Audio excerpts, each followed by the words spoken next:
Bueno, largamos. Vamos a trabajar ahí un poco con el mundo maya. ¿Se acuerdan de lo que vimos la clase pasada?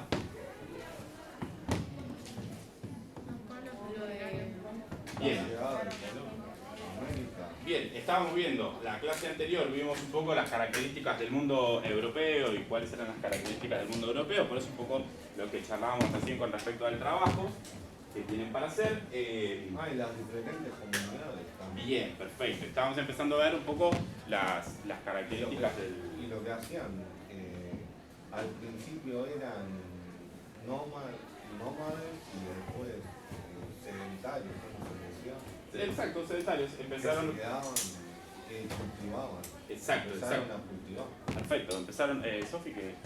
No sé si pero ¿cómo llegaba la gente a América? Bien, hablamos también sobre la teoría de cómo se había poblado América, un poco. Sí, lo más, la mejor teoría es que llegaron de Asia a Alaska. Exacto, tal cual. Pensemos en esta idea de lo que decíamos con respecto al consenso científico, ¿no? A lo que implica que la ciencia, habíamos charlado sobre la antropología y cómo la antropología funcionaba un poco como método para tratar de ir probando eso.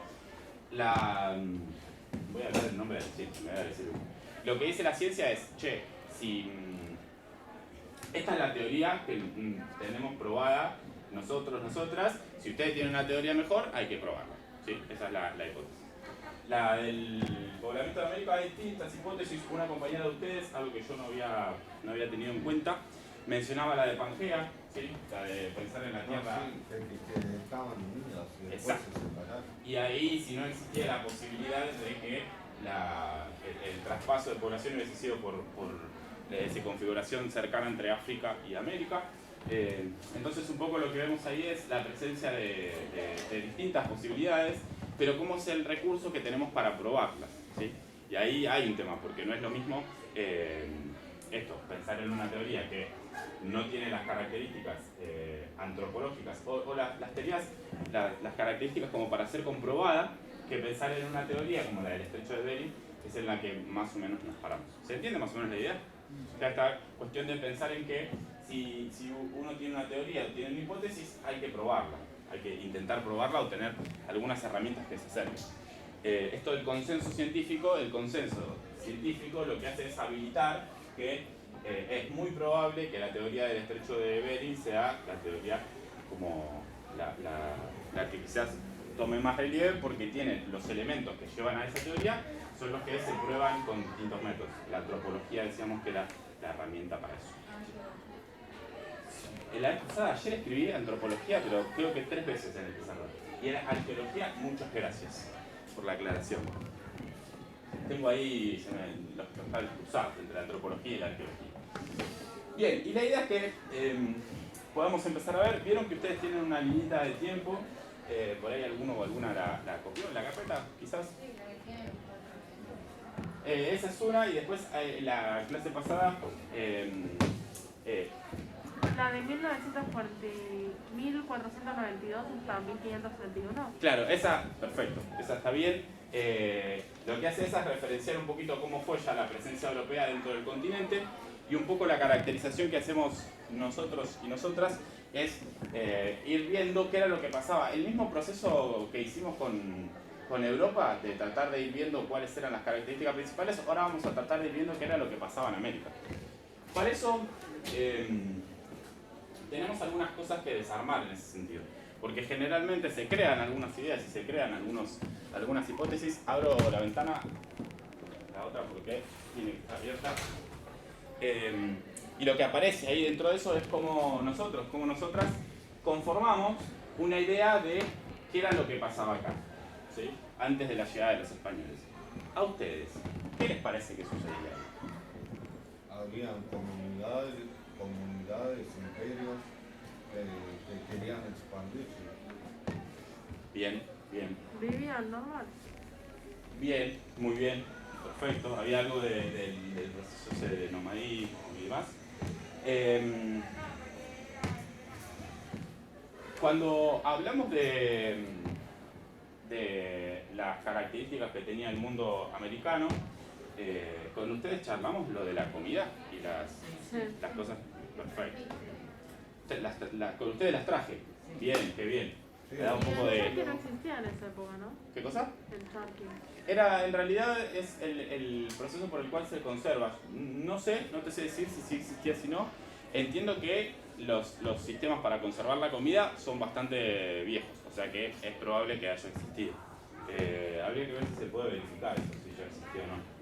Lo que sí vieron que, como el parámetro desde la perspectiva histórica, lo que está bueno ver es cómo era necesario conservar la comida porque no abundaba, entonces la poca que había que conservarla. Entonces aparece ahí como ese esquema de necesidad de conservar comida bastante presente, que lo veníamos viendo desde algunos lugares.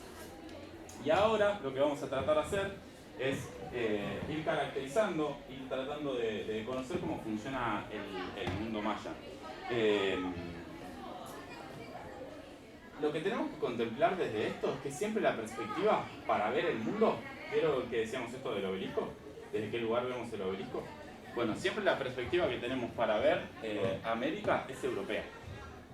¿Sí? Siempre la estamos mirando como si fuese un anteojito de color y viéndola con ese tono como ve Europa todo. ¿Cómo? ¿Cómo que Europa?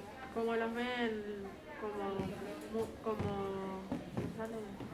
no me sale, como que no están preparados para vivir, como, los ven como, Efectivamente. sí, Bueno, hay algo justamente ahí en lo despectivo. De hecho, un poco les preguntaba cómo era la perspectiva que tenían ustedes de qué era lo que pasaba, porque mucho tiempo hubo, sobre todo Argentina es una de las regiones, sobre todo Buenos Aires, que es donde vivimos, donde estamos en este momento, que se caracterizó justamente por tener una perspectiva bastante negacionista con los pueblos autóctonos originarios de América. Y aparece dentro de eso esta perspectiva bastante peyorativa. Si nosotros y nosotras pensamos en términos de civilizaciones, las cuestiones que aparecen es como que no eran civilizados. En 1500 y pico hay un textito muy interesante que existe lo que se conoce como el Gran Debate, que básicamente lo que se debatió era si las personas que vivían en América eran personas o no. Terminaban siendo personas o no. Bueno, Terminaron siendo personas. resolvieron que eran personas. Hay una curiosidad ahí, que la resolución de que eran personas era devenía en que si eran personas tenían que pagar impuestos, si tenían que pagar impuestos tenían que ir a trabajar. Entonces ahí aparece un elemento que también hay que tener en cuenta con respecto a esa configuración. Pero esto se puso en debate si eran personas o no las comunidades, como se tapan sus genitales, entonces son personas por eso. Bueno, tienen hábitos que hacen que no son nuestros hábitos. Y siempre pensemos esto, la idea de la perspectiva europea está puesta es desde qué lugar vos decís que una persona es persona o no. Desde el propio, desde si tiene tus mismos hábitos, ¿no? Y eso tiene una implicancia. Hay un texto muy lindo que a veces por las corridas, y sobre todo por este año que de hecho tiene menos tiempo que el anterior, de una persona que se llama Teslan Todorov, que trabaja, el texto lo que trabaja es el problema del otro, ¿no? Como el otro es un ajeno, como quién es el otro. Y ahí aparece un poco en esta perspectiva de el americano, estamos diciendo americano cuando ni siquiera tenían el nombre de americano. Americano es un nombre puesto por Europa. El americano era un otro totalmente. ¿Sí? Hay un proceso ahí de otredad que es bastante interesante para revisar. Sobre todo para traerlo ahora y para ver quién es el otro en la actualidad, ¿no? ¿Quién es el otro? ¿Quién es la otra? Como en esto de una dinámica que sea diferente, que sea un poco más empática en algunas cosas, ahí tenemos muchos otros, ¿no? Como, ¿quién es el otro para ustedes? Así, ahora un poco más. ¿Cómo que el otro? ¿Quién es el otro? Sí, si yo te dijera el otro. Todo lo que no sos vos. Qué linda definición esa. ¿Qué la dijo Gustavo con el barbijo? Qué linda definición esa, todo lo que no sos vos. Es tremenda, es maravillosa. Está muy bien, está muy bien, no sé si está muy bien. ¿Alguien diferente a vos?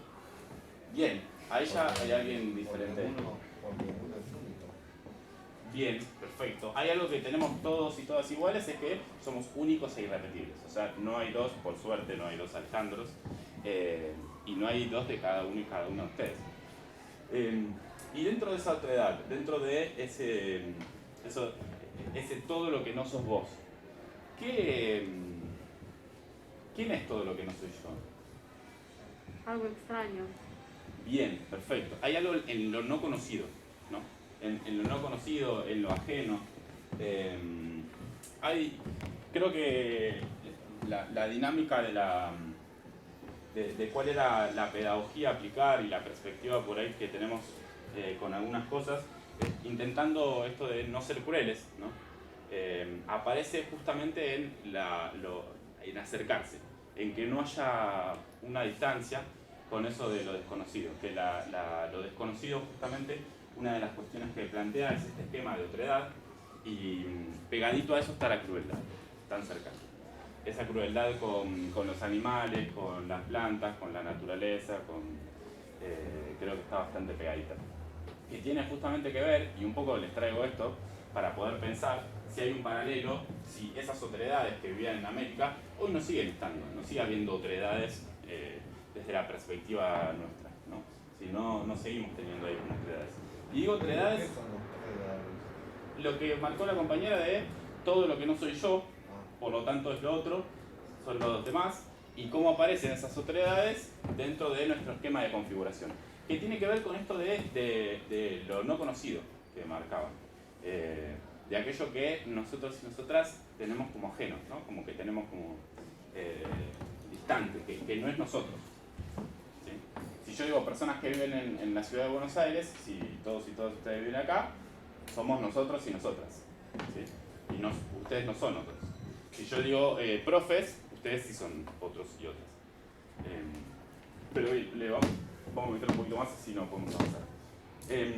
Ayer, mientras pensaba en dar la clase de hoy, dije, me voy a llevar, mientras me voy a acostar, el librito, el Popol Vuh. Es el librito que plantea una cosmovisión del mundo originario de Centroamérica. Y me lo olvidé en la cama. Como un genio, me lo dejé en la mesita de luz, al lado, así que se lo debo para la próxima, igual sirve para cuando veamos aztecas. Pero un poco ese libro lo que hace es caracterizar, para que el mundo europeo pueda llegar a entenderlo, cuál es la cosmovisión de estas comunidades que vivían acá. Un poco trata de caracterizar o define a aquellas comunidades. Lo define en un formato bien a la europea, ¿no? Porque lo define en un libro. Por suerte hay algunas cosas que quedan un poco de fondo. Pero les voy a plantear un poco esto de intentar acercarnos a la cosmovisión del mundo maya, y para eso hay un videito que creo que era este. ¿Alcanzan a ver o apago la luz? No, ahora no. Apago la luz, como Víctor suele. Ahí se ve. Bueno, los mayas son una de las culturas prehispánicas más intrigantes de México. ¿Alcanzan a escuchar? ¿Todo bien? Más o menos, a ver si puedo Subir mejorar. un poquito más. Por abajo, abajo. Sí, no venía. Estaba raro. Y habitaron en lo que hoy es Chiapas, Campeche, Yucatán, Tabasco, Quintana Roo y parte de Centroamérica. Construyeron ciudades enormes, con edificaciones casi del tamaño de un edificio de 25 pisos. Pero se pone mucho más interesante cuando te pones a pensar cómo es que hicieron para construir cosas tan altas hace más de 2000 años. Uno pensaría que estas grandes edificaciones, con techos altísimos y decorados en todas las paredes, se construían como viviendas. Pero no, en realidad nadie vivía ahí. La mayoría de los mayas vivía alrededor del centro ceremonial y se agrupaban según su oficio. Un poco como ahora se distribuye el centro de la Ciudad de México. Una calle de electrónica, una calle de joyería, una calle de telas, en fin. Entonces, los centros de las ciudades, con sus imponentes palacios y grandes templos, servían para hacer ceremonias públicas y reunir grandes concentraciones de gente. Algo así como nuestro Zócalo de hoy en día. Obviamente, los palacios eran habitados únicamente por los gobernantes y los sacerdotes. Y muchos de ellos, al morir, eran enterrados con sus familias en los templos. Como Pacal, que fue el gobernante más importante de Palenque. Y como según los mayas la vida continuaba después de la muerte, enterraban a sus muertos con todo aquello que pudieran necesitar, como cosas personales y un montón de objetos valiosos y manjares, que por la evidencia que existe, probablemente consistían en frutas y plantas, un poco de carne de venado y, por supuesto, tamales. Y bueno, además de tener una idea de la belleza corporal muy particular, donde modificar la forma de sus cráneos y pintar sus dientes de negro era considerado hermoso, los mayas eran asiduos observadores del cielo y grandes matemáticos. Establecieron con exactitud la posición y la trayectoria de los planetas de nuestro sistema solar y desarrollaron tanto sus estudios que fueron los primeros en usar el cero posicional. O sea que este concepto les permitió hacer operaciones matemáticas complejísimas, como calcular fracciones o hacer cálculos infinitos y predicciones sobre la posición de los planetas a la altura de las que la NASA hace ahora. Hay muchas cosas más que descubrir sobre la cultura maya, sobre nuestras zonas arqueológicas, claro, pero también sobre lo que continúa presente en parte de nuestra vida cotidiana. Nos vemos pronto. Bien, acá como para hacer una pasada relativamente rápida, vamos a cerrarlo y creo que de cuál es la característica principal ahí del mundo maya. Vieron que aparecen como las pirámides, algunas cuestiones con respecto a la arquitectura. Aparece también esta idea de la cosmovisión del cielo, ¿no? De cómo veían el cielo y atrás de eso vamos a ver que aparecen algunas cositas interesantes como para poder comprender. ¿En el mundo europeo había la religión? Cristianismo y el Islam. Bien, perfecto. Acá había... ¿Y por qué ustedes creen que había? No sé si lo charlamos con ustedes también, entre todas las burbujas que me un poquito. Esta idea de ¿por qué hay religión? Dos mundos que no se conocen. No es que desde Europa decían, che, está re bueno que tengan religión, ármense una religión ustedes, y ganen una elección. Ármense una religión ustedes, eso los va a dejar y las va a dejar más tranquilos y tranquilas. ¿Por qué creen que hay religión en Europa y en América? Son dos mundos que no se conocen. ¿Qué les parece? ¿De dónde viene la religión ahí? Porque todos creen en algo. ¿Y por qué todos creemos en algo? Para explicar. Alguien las inventó tal vez. Bien. Algún sacerdotista o algún... ¿Y quién La las...? Biblia. Bueno, ahí aparece algo, ¿no? ¿Y qué queremos explicar? El origen de la vida. Bien, el origen de las cosas y el justo le daba algo más ahí. Bien, perfecto, perfecto. Y si hay respuestas, o sea, si hay respuestas a qué pasa después de la muerte, podríamos decir en un pensamiento axiomático que hay preguntas sobre qué pasa después de la muerte, ¿verdad? No se entendió nada. Muy bien. Sí, aparecen respuestas. Qué genial, muchas gracias. O sea, la idea es, si aparece una respuesta, si vemos que en el mundo maya hay una respuesta con esto de creemos que hay vida después de la muerte, igual que en Europa, quiere decir que se preguntaron entonces qué pasaba después de la muerte. ¿Se entiende ahí la idea? Perfecto. Entonces, dentro de ese esquema y dentro de esa configuración, lo que podemos ver es no solo que hay sintonías parecidas con el mundo europeo, esto de creer, ¿no? de tener como fe en algo, sino que también había esquemas de configuración parecidos con respecto a la muerte, con qué pasa después de la muerte. Bueno, hay vida, vieron que lo dejaban enterrado con algunas cosas como para que pueda seguir en su otra vida y demás, ¿no? Como aparece ahí una cosmovisión. Y sobre todo hay algo que es para mí para rescatar, digo, pensando en esto de poder construir estructuras de pensamiento, que es esta idea de preguntar, ¿no? Que aparezca la pregunta de, che, ¿y qué pasa después? ¿Se acuerdan del video de los Simpsons? Con Homero diciendo, son campos con listones, que uno puede correr y está corriendo todo el día con un campo con listones, y Bart en un momento dice, bueno, che, si te morís no pasa nada, no hay cielo, no hay nada, como que aparecían ahí esas tensiones. O sea que se hacían, con esto lo que quiero traer es que se hacían algunas preguntas muy similares a las que se hacía Europa. La religión, algo que parece ser que en algunos casos que está construido y que tiene todo un bagaje cultural y tiene que ver con algo, también parece que hay algo en la condición humana propia, en esto de, como decían, de creer. bueno, che, la necesidad de creer. ¿Por qué creen? Y porque le cuaja creen, porque le cabe en el cuerpo. ¿Por qué creen en Dios? ¿Por qué creen? A veces uno va como teóricamente tratando de revisar por qué la gente cree y por qué aparece esto. Seguramente que aparecen estos esquemas de por qué hay preguntas, porque hay una angustia que por ahí no se puede resolver y aparecen algunas tranquilidades. La cuestión es que creen, ¿no? Yo no sé si se acuerdan o si lo alcanzaron a ver. En principio, en términos de religión, aparecen las cuestiones con respecto al politeísmo. ¿Qué quiere decir politeístas? Tenían más de Dios. Perfecto, listo, llanadito rápido. Hay un Dios creador de todo, ¿sí? Igual que en Europa, se llama diferente. Y después hay distintos dioses con respecto... ¿Se acuerdan en Grecia que había una suerte de dioses también? Muchos dioses. Los griegos, exacto. Había muchos dioses y aparecía esto medio de dioses a la carta, ¿no? Como dioses a lo que necesites.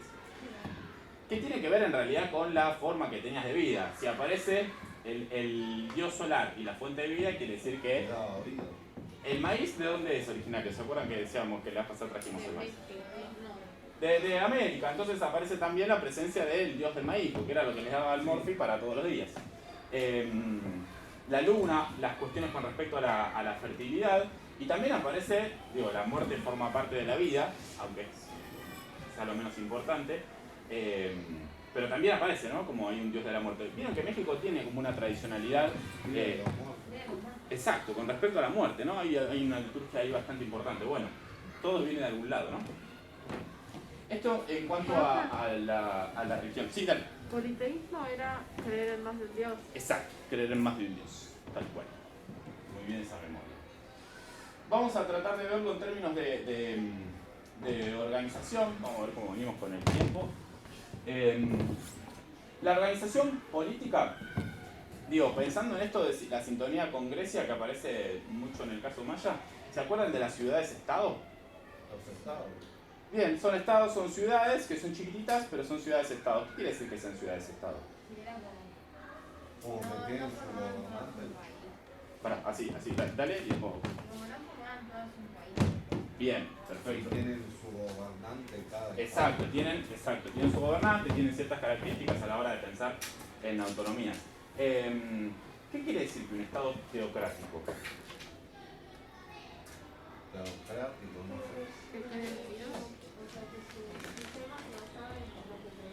Perfecto, hay algo con respecto a la creencia de Dios. Si yo digo democracia, lo que el demo será el pueblo, entonces será el gobierno en manos del pueblo. Acá el gobierno está en manos de Dios, ¿sí? Después lo vamos a profundizar un poquitito. Lo de las ciudades-estado. Sí. O sea, si era como una ciudad que era estado, o sea, había otras ciudades también. Exacto, había otras ciudades y después conformaban todas juntas, podían conformar o no un bloque un poco más grande, un poco más potente. La característica es que esas ciudades generalmente tenían autoridad propia, o sea, tenían autonomía propia, se movían de manera propia. Pero tenían algunas características que las podía llegar a unificar, como un dios en común, creer en los mismos dioses, como tenían algún elemento que las unificaba. Después hay un consejo de nobles, que ahora lo vamos a ver. Esto tiene que ver con respecto a, se pisa un poquito con la organización social y cómo se ordena esa organización social. Después tenemos vamos con el comercio. Las características en términos comerciales, ¿sí? Cómo funcionan las distintas estructuras a la hora de pensar en Milpa era una suerte de intercambios que tenían. Aparecen también las terrazas de cultivo, que yo no sé si esto lo charlamos con ustedes, lo de las terrazas. ¿Les hago? Exacto, las escalinatas o sea, tenés una montaña, y como no podés plantar en la montaña, lo que haces es hacer un badel. Lo voy a dibujar, así no vamos a dar por sentado. Montaña, y lo que haces es un badel para que justamente puedas ponerle tierra en el medio y que puedas sembrar acá. ¿Qué es un badel? Un badel es algo que corte de manera vertical, o sea, levantar un relieve en algún lugar. ¿Y cómo lo hacen? Y lo hacían con piedras, generalmente lo que hacían era tirar piedra, que así iban asegurando para que no se caiga y después le metían tierra adentro. Y después y las piedras en algunos casos se caían. Se podían llegar a caer, en líneas generales, ponele, las terrazas en Perú todavía están, así que imagínate qué bien que trabajaban esas piedras, ¿no? Y eso que Perú tiene es una zona sísmica. O sea que así todo se la bancaban bastante bien. Pero, profe, sí. milpa era, ¿qué era? Las milpas son espacios donde, o sea, todo lo que van a producir en términos económicos, después voy a eso. Vamos primero a la milpa. Las milpas son una suerte de islas flotantes, que la característica principal que tienen es que están en algunos lagos, se quedaron sin tierra para cultivar y lo que hacían era armaron una suerte de islas flotantes y cultivaban en las islas. ¿Y cómo hacían las islas flotantes? Era un trabajito, era un trabajito. Ahora creo que en el otro video está. Es interesante pensar cómo, ante la falta de comida y la escasez de comida, se las fueron ingeniando para tratar de hacerlo. Lo armaban con cañas, lo primero lo trataban de clavar unos palos dentro del mismo lago, del lugar donde había agua. ¿Y si era muy profundo? Y sí, trataban de buscar lugares que no sean tan profundos como para poder hacerlo. De hecho, solían estar cerca de las orillas. Y lo que hacían era, no les voy a spoilear porque creo que está en el video que viene siguiente. Y después este video con respecto al comercio, ¿no? Al intercambio, que tenía que ver con el trueque, cómo se cambiaban ahí las... Sabemos lo que es el trueque, ¿verdad? Sí. ¿Cuál es la diferencia entre el trueque y lo monetario? Una economía... Bien, perfecto, no está el dinero. No es que yo digo, che, si yo con esta bufanda te la quiero cambiar por este rociador, no necesito un dinero en el medio, que es el que yo vendo la bufanda y después voy y compro el rociador. ¿Se entiende eso, verdad? Digo, porque estas sociedades se basaban mucho en eso. Bien. Eso es dentro del esquema comercial que tenía ahí el mundo maya. Por otro lado, la sociedad era estratificada, ¿sí? La sociedad del mundo maya tenía una estratificación bastante importante y las primeras características... ¿Qué es una sociedad estratificada? Estratificada, que tiene estratos. ¿Que tiene partes? Bien, perfecto. Y esas partes suelen estar horizontales o verticales en una sociedad. Si yo les digo privilegios, verticales, hay gente que está arriba y hay gente que está abajo, ¿no? Dentro de eso. ¿Qué quieres?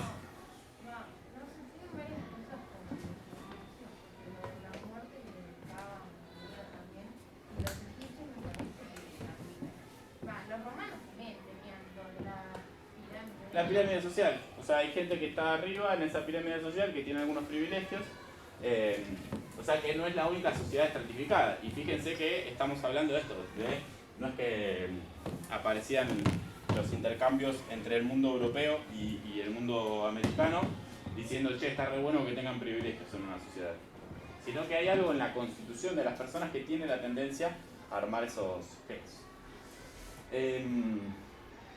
Y dentro de esa estratificación existía la nobleza, había un sector que tenía más privilegios. Por otro lado el campesinado y los esclavos. Los esclavos solían venir de los conflictos militares, te capturaban y terminabas siendo esclavo.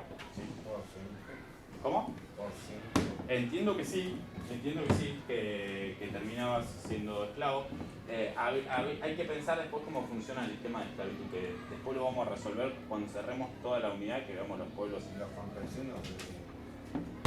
Y los campesinos, la particularidad es que hacían un trabajo que era bastante parecido, pero tenían libertad. Tenían libertad, podían tener cierto intercambio y demás. Y la nobleza era, fíjense esto, ¿no? Como sociedad estratificada, y aparece esto de, bueno, como hay privilegios, tal eso.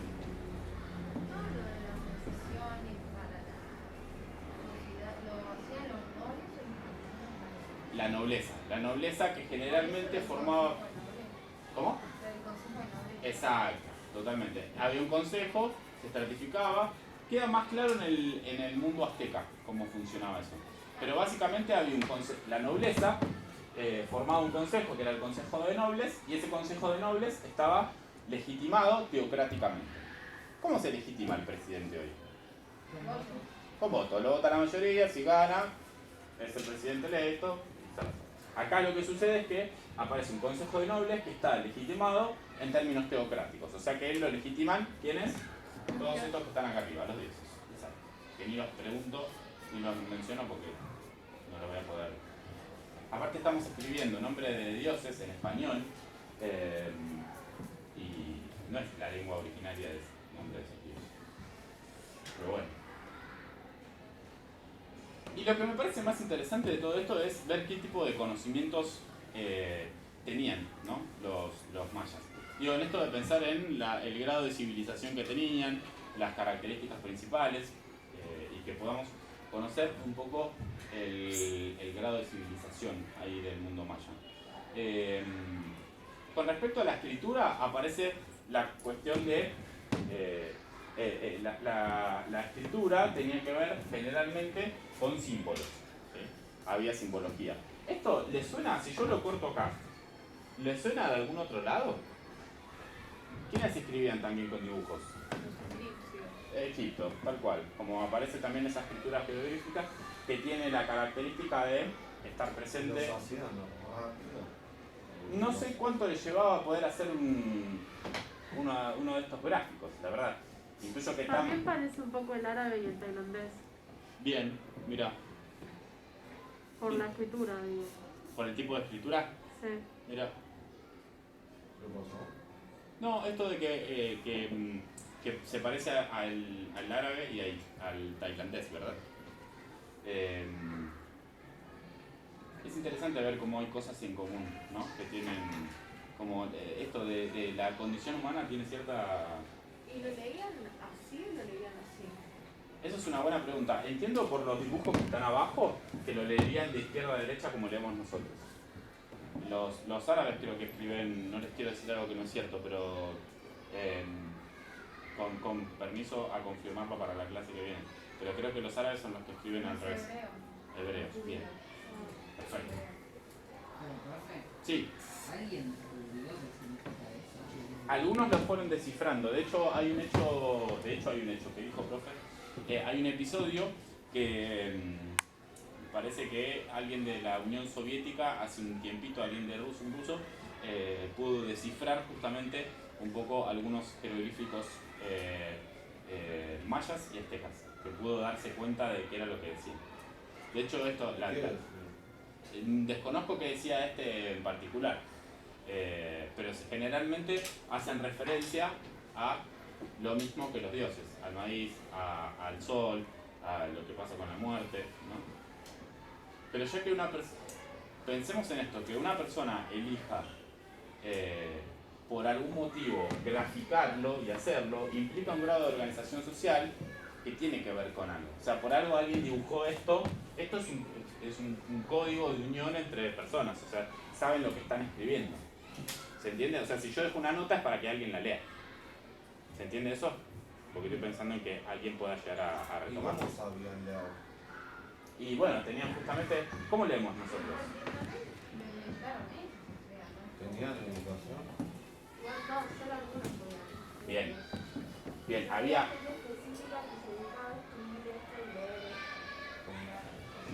Creo que los escribanos o algo así. Bueno, había personas que funcionaban como escribas, que están en Egipto. Acá yo también entiendo que había personas que se calificaban como para poder llegar a escribir y armar este tipo de definiciones. Si viene un maya, vamos a hacerlo al revés, voy a sacar el mapa. Viene un maya y dice, che, ¿cómo escriben ustedes? ¿Ustedes escriben todo con palitos?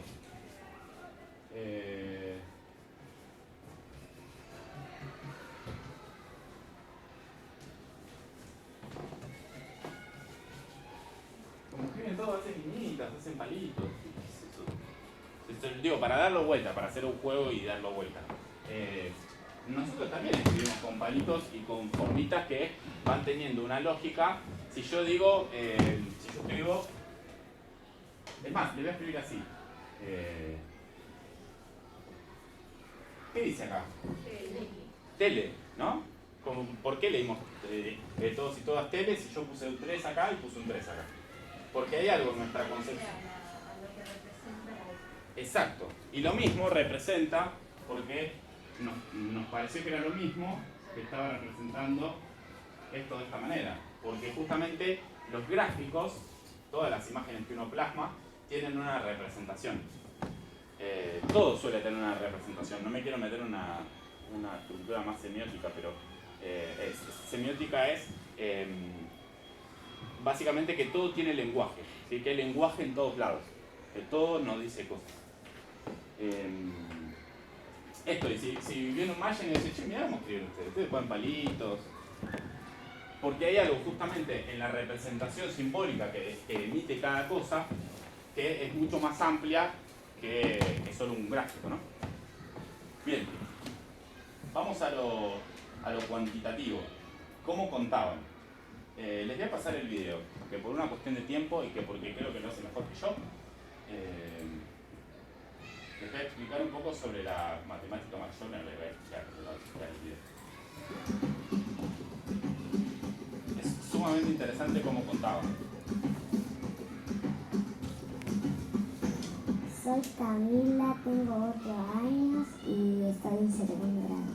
Aprendo a sumar, a restar, a multiplicar, aprendo divisiones y ahorita estoy aprendiendo números en maya. El frijol vale 1, el palito vale 5 y la concha vale 0.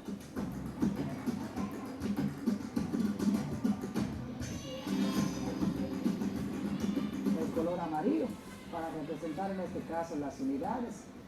En el segundo nivel, los 4 cuadros horizontalmente los coloreamos en color rojo para representar a las decenas, azul el tercer nivel y en color verde las unidades de mía. 5 puntitos se convierten en una barrita y 2 barritas se convierten en un puntito en el otro nivel. Ahora eso lo va a volver a explicar.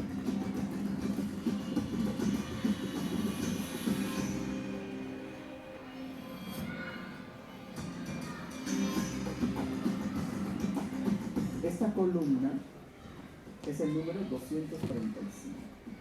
Esta columna es el número 111. Entonces, sumar... ¿Alcanzan a ver ahí? Perfecto. Nivel a nivel. Entonces yo puedo juntar esta columna sobre la de la izquierda o la columna de la izquierda sobre la columna de la derecha. Este punto lo paso para acá, este punto lo paso para acá, este punto lo paso para acá. ¿Cuánto me dio?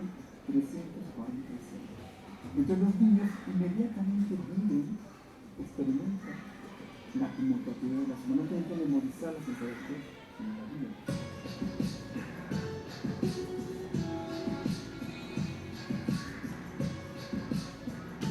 Un profesor de primaria de Quintana Roo, retirado, se levantó y me dijo, ¿ya le ha enseñado usted a algún niño esta metodología mágica? Dije, no, y me dijo, ¿se da cuenta que tiene que transmitir esto a la niñez mexicana? De no hacerlo así, sería un traidor a esta parte. Y eso es eso.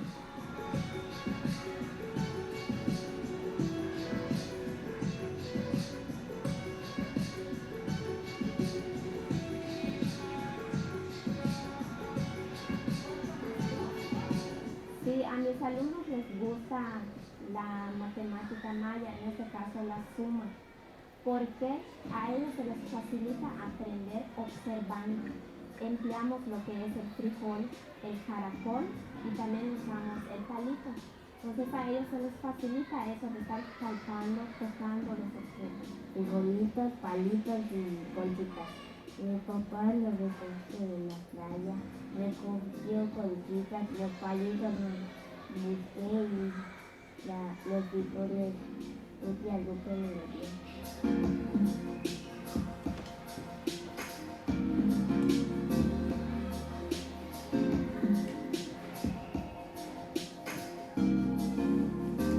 Viene aquí en la portada al Dios Maya de la Sabiduría, Itzamna, y en la contraportada viene al Dios Maya del Maíz. Entonces la idea es que entre la sabiduría y el alimento siempre están las matemáticas. Bien, ahí está, ahorita exacto, eso es lo que me diría. Entre la sabiduría y el alimento siempre están las matemáticas. Eso siempre pensándolo desde la cosmovisión maya. Fíjense el grado de desarrollo que tenían y lo que podemos llegar a ver, porque cuando vos estás contando, lo que sucede es que estás contando algo. La característica principal que tenemos ahí es que algo estás contando. Hay una configuración con respecto a algo que necesitas contar y demás. Eso con respecto a cosmovisión. Me voy rapidito con miedo a quedarme sin tiempo porque nos queda muy poquito. vieron que en el video principal, ¿Puedes mandar esto? sí, se los dejo en el plano, así lo pueden ver. Hay algo con respecto a la astronomía, vieron que en el primer video decían que tenían un conocimiento de los astros. Bueno, se tomaron un tiempo para hacer un buen trabajo y fíjense esto que para mí es una genialidad. El año pasado lo pasé y este año lo volví a dar. Me parece algo asombroso, hermosamente asombroso. A la misma hora, por la mañana. Perdón, está un cachito de avanzado, lo vuelvo a poner. Y ya terminamos. Veamos algunos lineamientos del observatorio de Chichén Itzá. Primero, veamos al Sol a 30 días por segundo, a la misma hora, por la mañana. En el solsticio de invierno, el Sol alcanza su máxima posición sur. Y en el solsticio de verano, el Sol alcanza su máxima posición norte. Ahora, veamos la relación que existe entre el observatorio y los solsticios.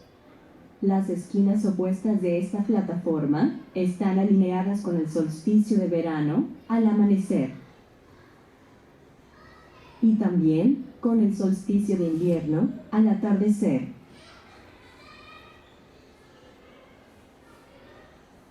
En lo alto de la torre se encuentra la cámara de observación. Veamos el atardecer desde esta entrada, a 30 días por segundo. La línea representa la trayectoria del Sol al atardecer. El Sol se oculta exactamente en el oeste, solo 2 veces al año. Estos son los días de equinoccio. Detengamos la simulación y adelantemos el tiempo 1 hora. Al quedar el Sol en el horizonte, un día de equinoccio. Las esquinas opuestas de la entrada de la cámara de observación están alineadas con el equinoccio al atardecer. Desde aquí, el antiguo astrónomo registraba sus observaciones. Ahora veamos a Venus a 30 días por segundo, cuando es visible al atardecer. En cierto periodo, avanza hacia el norte. El círculo indica su máxima posición norte. Veamos nuevamente esta secuencia desde la torre. Detengámonos el día en que Venus alcanza su máxima posición norte. Adelantamos algunos minutos para ver alineada la entrada con la máxima posición norte de Venus en el horizonte. En otro periodo, Venus avanza hacia el sur. El círculo indica su máxima posición sur. Veamos nuevamente esta secuencia desde la torre. Detengámonos el día en que Venus alcanza su máxima posición sur. Adelantamos algunos minutos para ver alineada esta ventana con la máxima posición sur de Venus en el horizonte. Finalmente, veamos un corte a la cámara de observación. Bien, ahí lo que podemos ver, fíjense el conocimiento que tenían, un poco para establecer, sabían cuándo era Y verano, también sabían cuándo era verano y cuándo era invierno, ¿verdad? Por cómo se alineaba el sol. O sea que sabían